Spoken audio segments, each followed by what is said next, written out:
GGC HOK Private Limited, Nasreet Martoma Church Campus, MC Road, Mannur, Keelam.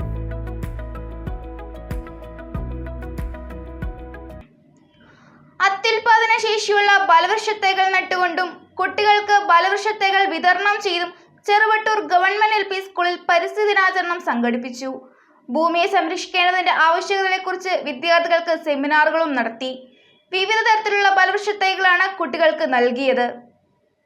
അത്യുൽപാദന ശേഷിയുള്ള കേരളീയ ഫലവൃക്ഷങ്ങൾ നട്ടുകൊണ്ടും കുട്ടികൾക്കായി വിതരണം ചെയ്തുമാണ് ചെറുവട്ടൂർ ഗവൺമെന്റ് LP സ്കൂളിൽ പരിസ്ഥിതി ദിനാചരണം നടത്തിയത്. നമ്മുടെ ഭൂമി നമ്മുടെ ഭാവി, ഭൂമിയുടെ പുനഃസ്ഥാപനം എന്ന ലക്ഷ്യത്തെ മുൻനിർത്തിയാണ് സ്കൂളിൽ പരിസ്ഥിതി ദിന പരിപാടികൾ സംഘടിപ്പിച്ചത്. പ്ലാവ്, മാവ്, ചെറുനാരകം, ചാമ്പ, പേര, നെല്ലി തുടങ്ങിയ ഫലവൃക്ഷങ്ങളാണ് കുട്ടികൾക്കായി നൽകിയത്. ചെറുവട്ടൂർ പബ്ലിക് ലൈബ്രറിയുടെയും കുറ്റിലഞ്ഞി സർവീസ് സഹകരണ സംഘത്തിന്റെയും സ്കൂൾ മാനേജ്മെന്റ് കമ്മിറ്റിയുടെയും നേതൃത്വത്തിൽ സ്കൂൾ വളപ്പിൽ ഫലവൃക്ഷത്തൈകൾ വച്ചുപിടിപ്പിക്കുകയും ചെയ്തു.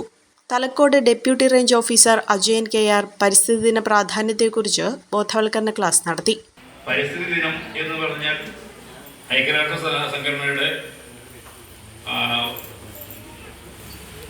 International union for conservation of nature എന്ന സംഘടന 1972 ജൂൺ 5 പരിസ്ഥിതി ദിനമായിട്ട് ആചരിക്കുവാൻ നിശ്ചയിച്ചു.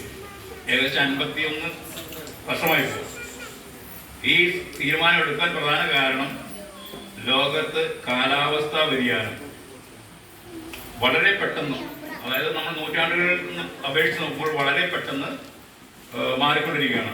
ചടങ്ങിൽ PTA vice president TS Basheer അധ്യക്ഷത വഹിച്ചു. സ്കൂൾ പ്രധാന അധ്യാപിക Nithya R Nair, ward member Sharafiya Shihab തുടങ്ങിയവരാണ് പരിപാടികൾക്ക് നേതൃത്വം നൽകിയത്. Royal British Academy, Muvattupuzha, Kothamangalam.